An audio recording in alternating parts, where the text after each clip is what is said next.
Yo, what's up? Welcome back nga pala sa ating video reaction. At sa mga nanood ng video reaction natin na in-upload nakaraan, maraming salamat sa inyo. At syempre, shoutout sa mga nagko-comment dyan, nagre-request. Sa susunod, susubukan natin na pagbigyan yung request nyo. Mamimili na lang tayo doon. Sa ngayon, ito muna yung mga trip kong i-review. Part din to ng 1 minutes. Yung, siguro ito yung pinaka-pangalawang or pangalawang 1 minutes ba o unang-una. Kasi ang para sa akin kasi yung secret battle namin, parang yun yung pinakaunang 1 minutes, pero wala pa siyang title noon, wala pang pangalan yung event na yon. At secret battle lang talaga siya. At dito talaga unang-unang lumabas yung 1 minutes na yan. Ano to, batch to nila K-Ram at battle din ni K-Ram papanoorin natin, tsaka ni Wanlay Ace. Kaya di na natin to papatagalin. Let's go. Ito yung mga panahong love pa ni Enigma si Klong Klong eh. Okay na ba to? Sige nga. Testingin. Let's go. Ang kate ng bigote ko, kakaahit lang. Seatbelt muna ako. Lilipad na tayo. Yan na! Game. Nanalo ng koito si Wally Ace. Pinili niya mauna si K-Ram. Tigis ang minuto. 1 minute. Pakinggan natin K-Ram. K-Ram. Lift up game! Nandito ka. Ay, gagi. Nag-assume yata to na masusundan pa yung battle niya. Abusado talaga. Tsaka bakit nandito ka? Di ba? Hindi pa ganun yung ano no, hindi pa ganun ka-quality yung ano yung boses ng ano no, yung audio. Pero safe naman. Ayos pa rin. Lift up game! Anong pakiramdam, Ace, na ang pangarap mong makatungtong ng flip tapay? Makakamit ko na! Nag-assume yata to na masusundan pa yung battle niya. Abusado talaga. Tsaka bakit nandito ka? Di ba may sarili kayong liga na kung saan MC ka doon? At ikaw na din mismo yung Enigma. Ang galing niya. Ultimo sarili niya na battle. Hurado rin siya. Kaya pala back-to-back champion sa liga nila. Kahit estilo pang bobo. Si K-Ram para pang si April Boy dito. Bata pa si Klong na ito eh. Tuloy na.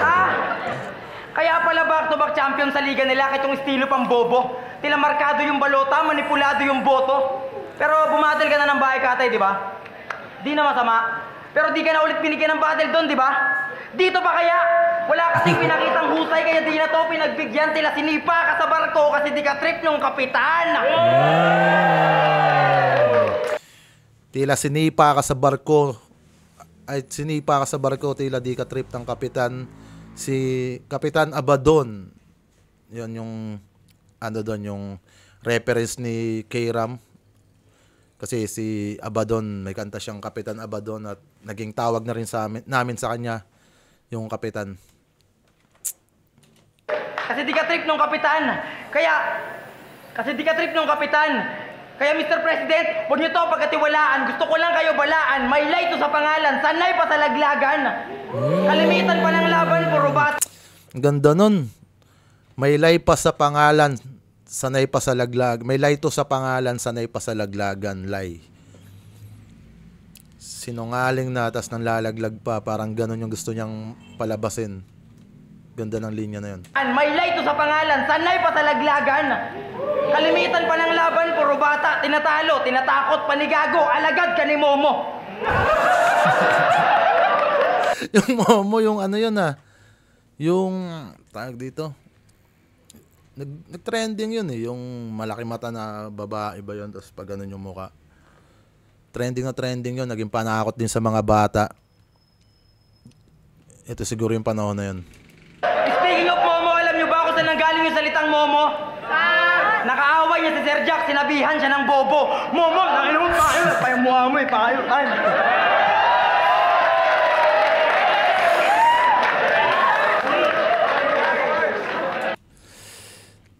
Dito sa round 1 ni K-Ram, balance siya.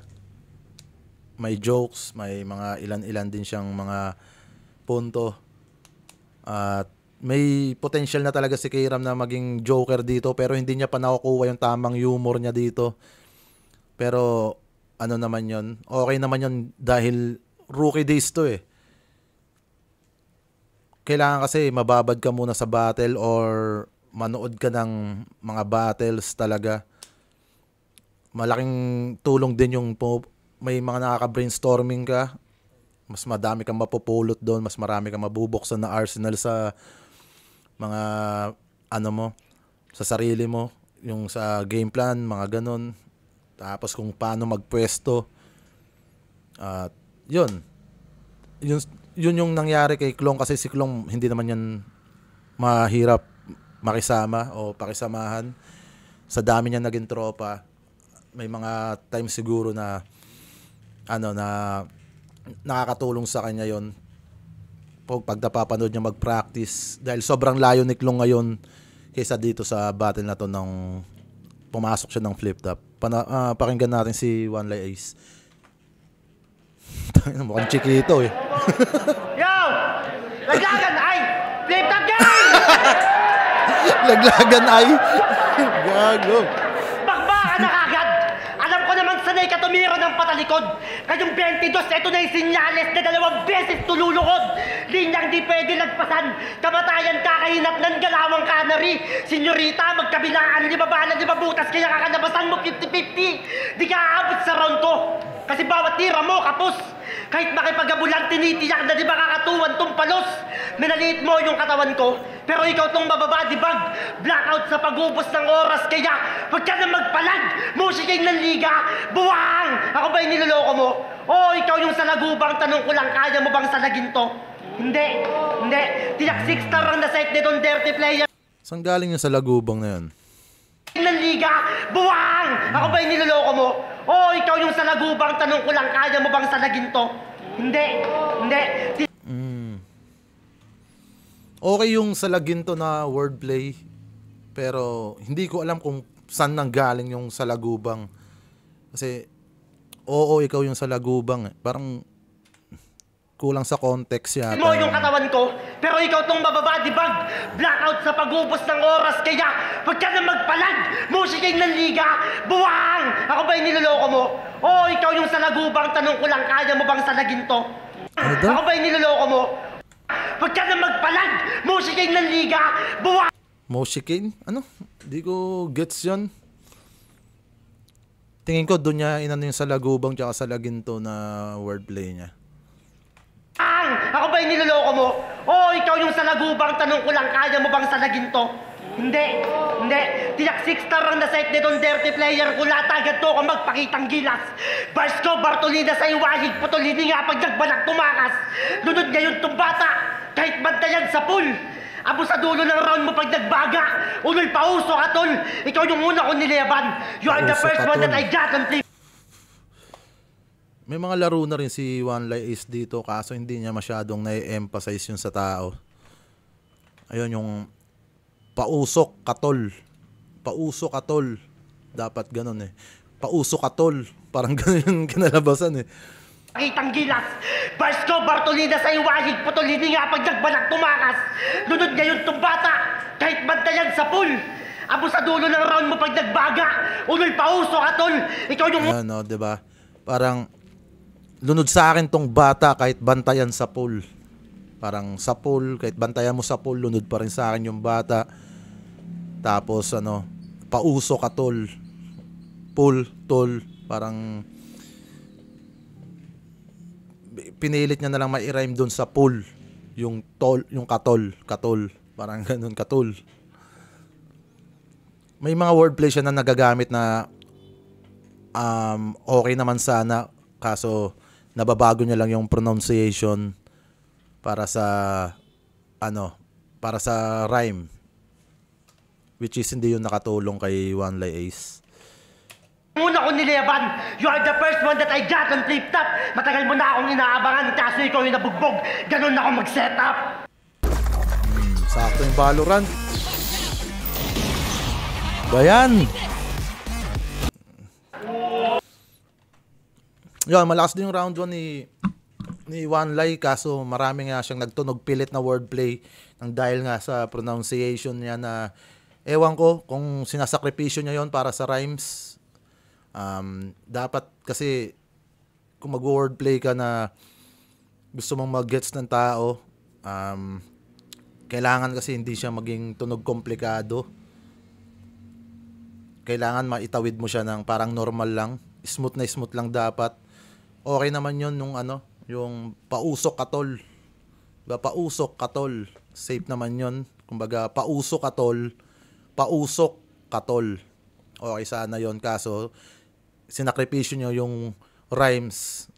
Yung wordplay niya para dun sa rhymes ng sapul.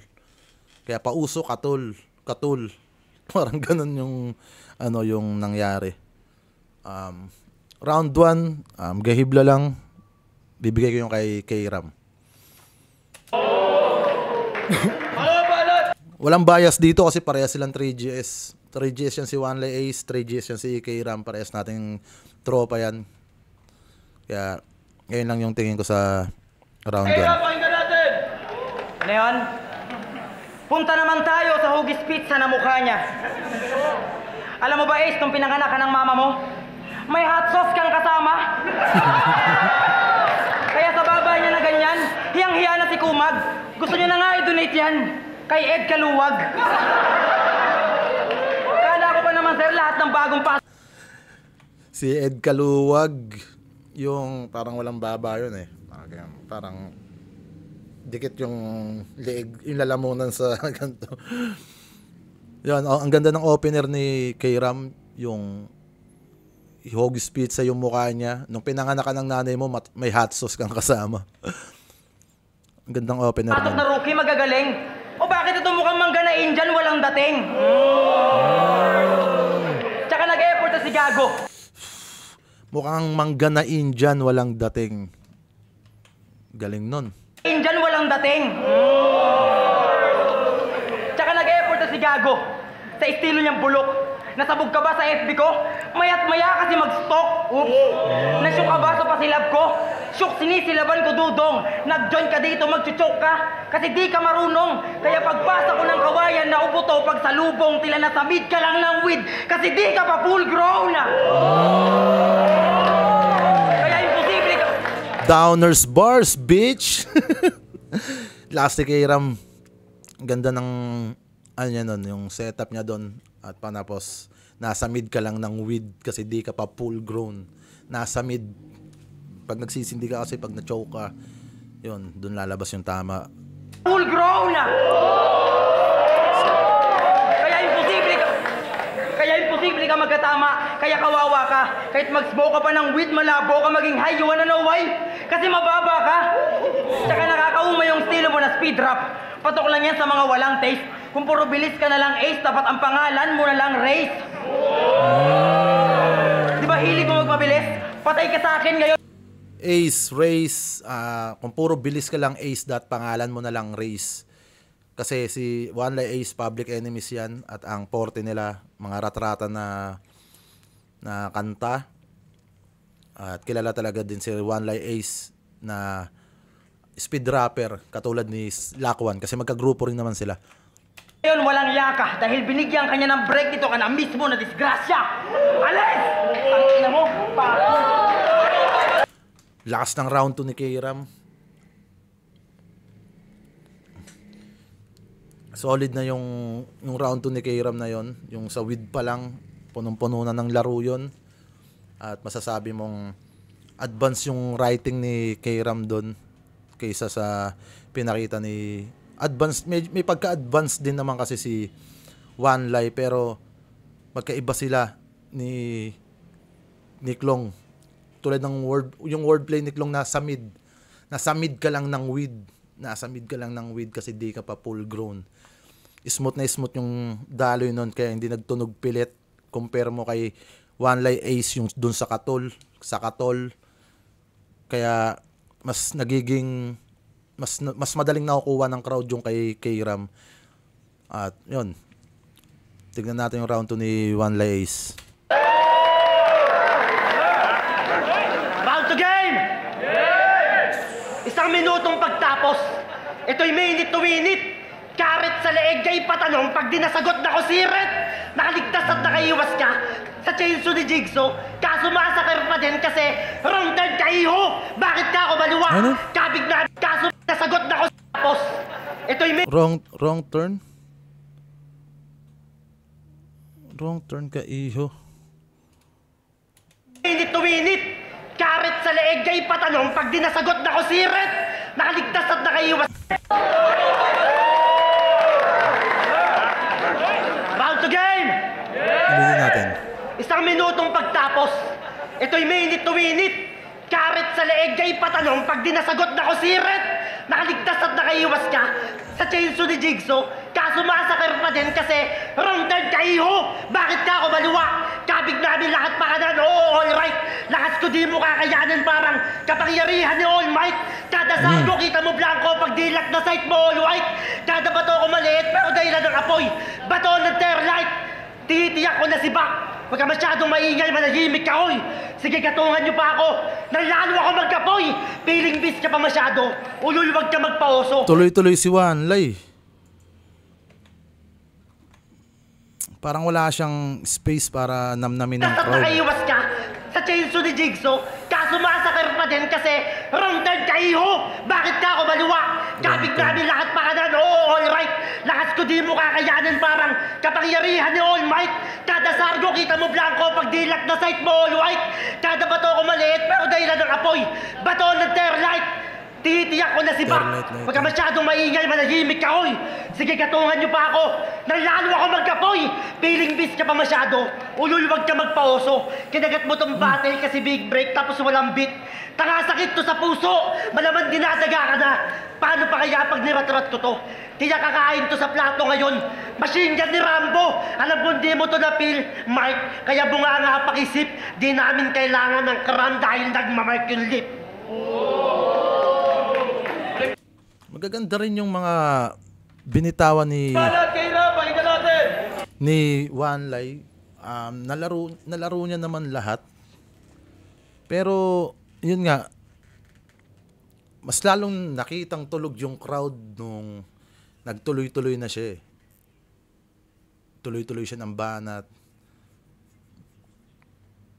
Hindi niya binigyan ng space, ng pagitan para namnamin ng crowd yung mga sinasabi niya. Dinadaga, ratratin, tapos deplato, machine gun ni Rambo. Masakar pa rin to kasi wrong turn ka. Okay naman sana yon kung nasusuportahan niya lang ng mga magagandang setup, kung paano niya yun na kino-construct. Round 2 kay K-Ram pa rin yon. Yun, malinaw na kay K-Ram yun. Mas madali makuha yung kay K-Ram. Kay Wanlay medyo komplikado. At yun nga, yung mabilis siya, mabilis siya masyado, mabilis yung pacing niya. Parang dumadaan na lang sa tao, parang wala lang din. Kaya yun, bibigay ko ng malinaw yun kay K-Ram. Nagsulat ka ba talaga? Game! Game! May nabalitaan lang ako. Galing sa tropa mong taga Laspi. Kala mo di ko malalaman? Porket ang signal ko 3G. Na maswerte ka pala, Ace, kaya palagi kang happy. Oo, maswerte ka, gago, kasi katuwang mo si Lucky. Kaya wag ka dito magpakara. Si Lucky 9, kagrupo nila Wanlay Ace, parang siya yung leader ng Public Enemies. Na yun yung sinasabi ni K-Ram na katuwang ni Wanlay Ace, which is tinutulungan siya magsulat ni Lucky 9. Teka, gago, kasi katuwang mo si Lucky. Kaya wag ka dito magpakara. Pusoy ka. Kahit magtulong kayo ng amo mong si Lucky 9, wala rin. Bokya, Pusoy, Kara, Lucky 9, palis yung swerte mo kasi hindi ito pasugalan. Simpleng reference lang pero para kang pinaglamayan. Kasi para ka nag-lip-sync, para kang pinaglamayan. Palis yung swerte mo kasi wala rin. Bokya, Pusoy, Kara, Lucky 9, palis yung swerte mo kasi hindi ito pasugalan. Simpleng reference lang pero para kang pinaglamayan. Galing nun. Pusoy, Cara Cruz, Lucky 9. Simpleng reference lang pero para kang pinaglamayan. Which is sugal na madalas mo makikita sa lamay. Yun, may nagpupusoy, Tong Its, Cara Cruz. Yung iba nga may nagmamadyong pa. Ang ganda ng linya na yun. Kasi para ka nag-lip sync na walang natutuwa. Nahirapan ka ba sa homework mo? Kaya di ikaw yung gumawa. Tapos pagdating mo dito sa eskwela, kay sir ka magbibida, di ka marunong magsulat, mahusay ka magkabisa. Kaya balik doon sa elementary. Nakakawalan ka, nakakalaban. Para kang notebook ko nung high school, nakakatamad kasulatan. Kaya malabo ganda ang nun. kasabay, iwan ka sa gantong ride. Naligaw ka yata, pre. Kasi sa waste ka nagpa-guide. Sinilaban kita ngayon at nasaksihan nila ng live. Sabi ni Boss Arik, sunog ka na. Di mo na gets? You're fired!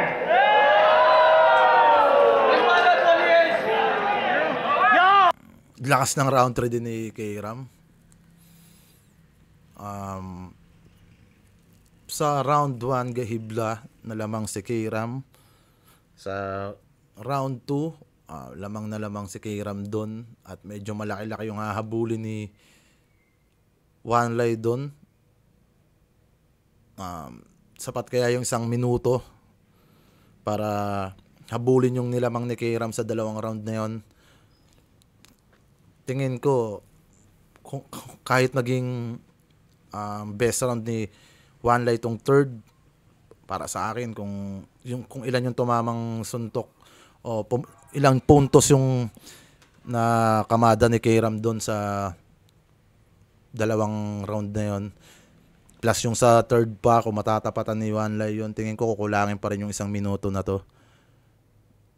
Pero tignan natin, depende na lang. Dapat umpisa pa lang balagbag na yung mga first 4 lines ni Ace dito para makuha niya yung laban. Mainit! Yo, game! Wala akong sinasayang na letra. Lamon lalo pag nagets. Las-las at big titong beginner sa game. Broken na bagets. Hawak sa leeg, tiyak na choke. Kaya rekta to sa black. Puso'y pakiramdaman, 4 ace tawak. Ubus niya yun sa lock. Kamigan lahat. Sa isahang pasadahan. Sunog niya yun tong basura. Ganun ako magsiga-sigaan. Mamanahin lang kita bayaw. Ba't ako pa napili mo? Ba't di ka nagdalawang isip? Ay isa lang pala utak mo. Pero bakit di mo ginamit, Mark? Literal na stuck na ba? Okay. Mamanahin lang kita bayaw. Ba't ako pa napili mo? Pili. Alam ko type ng mani ba yung pili? Oh, parang mani rin. Oh, mini. Pili. Diba, Mal? Yung pili, mani rin. Diba kasing mani yung ano eh. Alam ko eh. Manihin lang Maniwala. kita bayaw. Ba't ako pa napili mo? Ba't di ka nagdalawang isip? Ay isa lang pala utak mo. Pero bakit di mo ginamit, Mark? Literal na stuck na ba? Okay, Ram, pag di gumana memory mo, gamitan natin ng pambura para makalimot ka na. Kasi paralisado na yung katawan. Tiyak pagpatay ka na, matauhan ka naman. 3 rounds pinaglaruan. Bawat bitawat bato, solid talaga. Panalo kasi nagpakara ngayon, nag-cross landas natin dalawa. Parang chorus mo lang to kay Ram sa kanta mo na Arkila. Di mo naman kaarawan ngayon, pero bakit nagpakain ka? Arkela, kanta ni K-Ram yun. Ayun nga, sinasabi ko na kung tatapatan ni Wanlay Ace yung ano ng rounds ni K-Ram, kailangan mas kailangan yata ng mas solid na opener hanggang panapos yung gagawin ni Wanlay. Pero dito, ganun pa rin yung pacing niya. Ang bilis pa rin ng pacing niya eh. Hindi mo masundan. Hindi niya napananamnam sa tao. Yung mga bagay na dapat sabihin niya, parang kahit ako hindi ko may mga laro siya. Oo. Pero hindi siya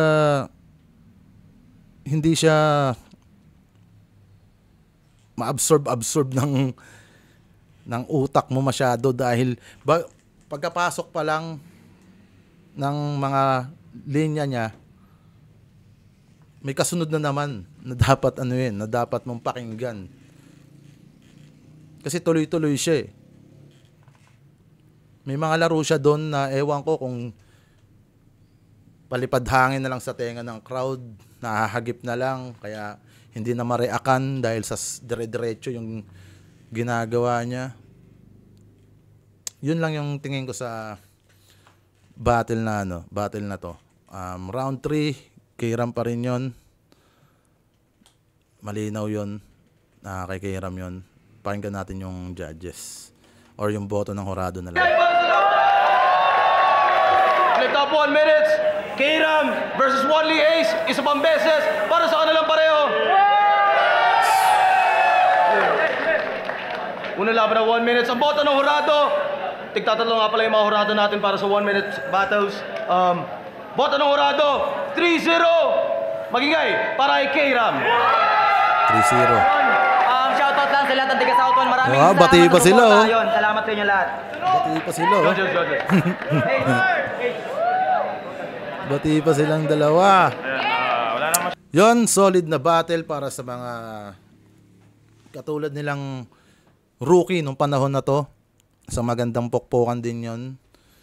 Si Ace talaga, may potential talaga yung mga linya ni Wanli. At kaso nga lang, may mga bagay pa siyang kailangan i-adjust.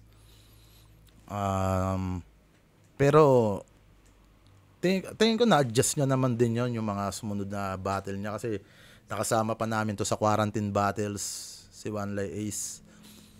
May mga ilang laban din siya doon na okay naman. At ewan ko lang ngayon, parang hindi na siya nakaka-battle, pero sana mabigyan pa ni Arik to si Wanli. Kulang lang din to sa sa karanasan sa big stage para mas mailabas niya pa yung talent niya. So yon, solid na laban mula sa dalawang magkagrupo, sa dalawang tropa natin. Malaking shoutout kay K-Ram, kay Wanli Ace, lalo na kay Sir Enigma, at syempre sa buong Flip Top, sa mga Flip Top fans na sumusuporta ng live o online. Sana magkita-kits tayo sa Ahon, manood kayo. Year-ender na event na yon. Kaya maraming surpresang darating doon, at malay mo, bumatil na si Marlon, no? Uy, nag-aabang din siya. Yon, maraming salamat, at syempre, salamat sa mga sumusuporta at mga nakasubscribe. Sa mga hindi pa, yun na. Alam mo na gagawin, subscribe ka na sa channel natin dahil araw-arawin na natin to. Yon, hanggang dito na lang, at syempre, abangan nyo kami sa Ahon ni Katana. Malaking shoutout kay Katana.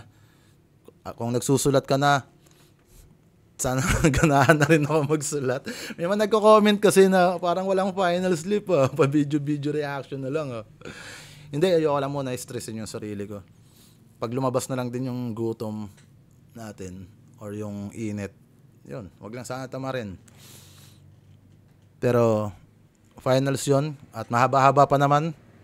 Yun, kita na lang tayo sa Ahon. Yeah, peace out.